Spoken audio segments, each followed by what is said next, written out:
Hi, thanks for tuning in again. As you can see, I'm wearing my Colts hat because it's baseball season coming, and the Colts have nothing to do with baseball, and thought it'd be fun to do it anyway. But anyway, my my Facebook page has been. I wanted this one to hear about book writing. I'm friends with a lot of other authors, and right now my Facebook page has been exploding with many of my author friends very pissed off about what Meta has done, or Meta, or however you pronounce it, the ownership company for Facebook.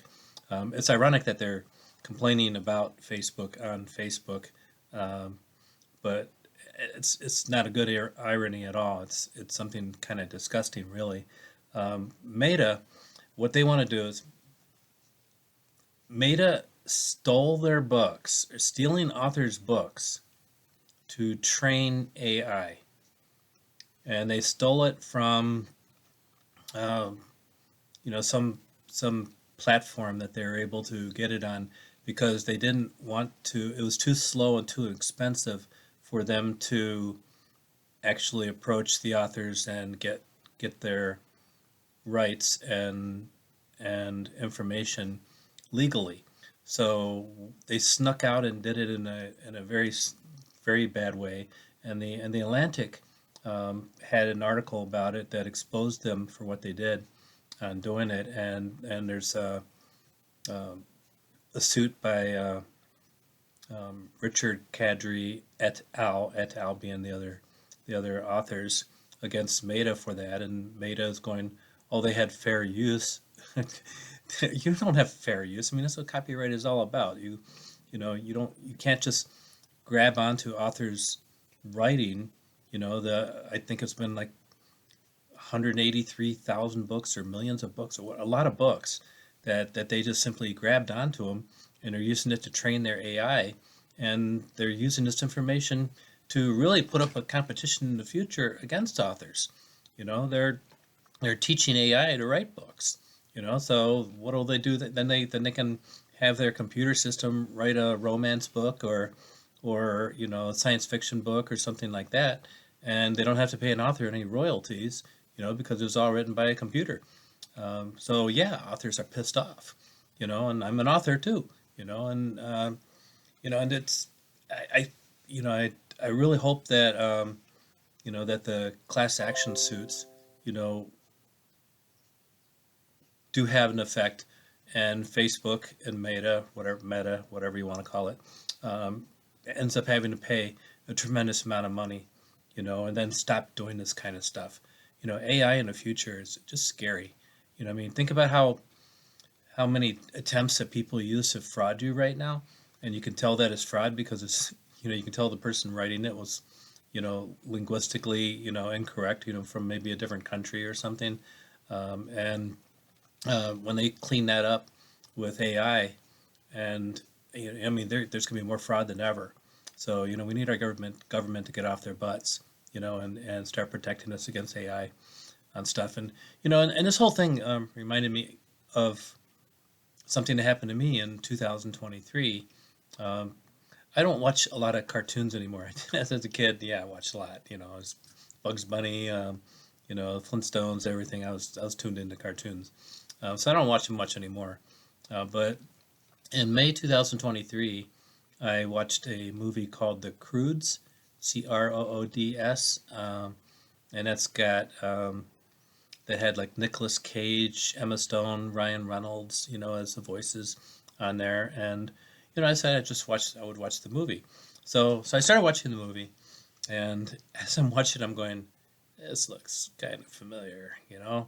It's just, I just, I just thought this it was kind of, I was freaked by it, to be honest, because the similarities between that movie and a book that I wrote called Bonk and Heads, a Caveman and Cavewoman Adventure, were pretty striking.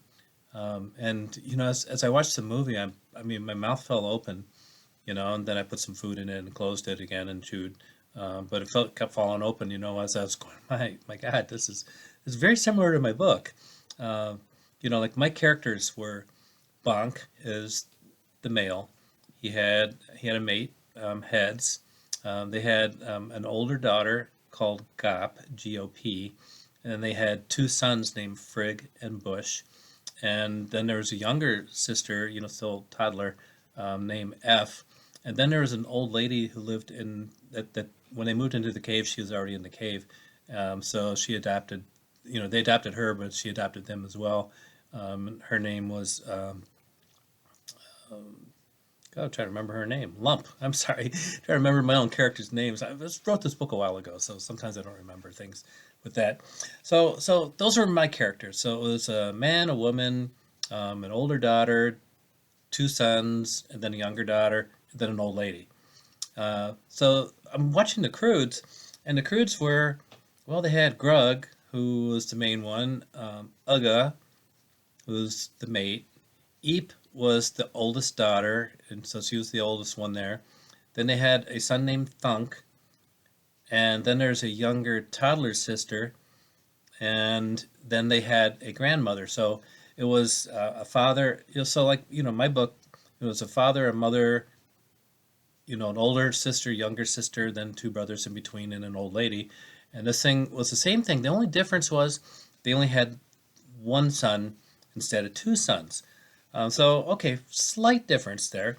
Um, but then as the story goes along, they discover another guy who, ironically, this is even more freaky. His name is Guy. Um, I've written a series of books called The Adventures of Guy, written by a guy, probably three books that I've had. So here, so anyway, so he kind of fulfilled that second brother role. So now you have the mother, the older sister, two teenage type boys, then a younger sister, and then an old lady. But then it gets even freakier. The younger sister, I didn't tell you her name yet. Her name, Sandy. So all the other ones had cave people type names. Grug, Ugga, Eep, those were the names. But all of a sudden they have Sandy. Well, guess what my wife's name is Sandy. And then they have Guy. I I almost feel like they were poking fun at me, like they knew who I was, and they're going, yeah, we're just gonna put his wife's name in there, we're gonna put his original books in there, we're gonna have his characters gonna be all the same. I mean, and the stories themselves are kind of similar. I mean, of course, you can have the invention of fire. You're gonna have creatures chasing them around, trying to eat them, and them having to eat other ones.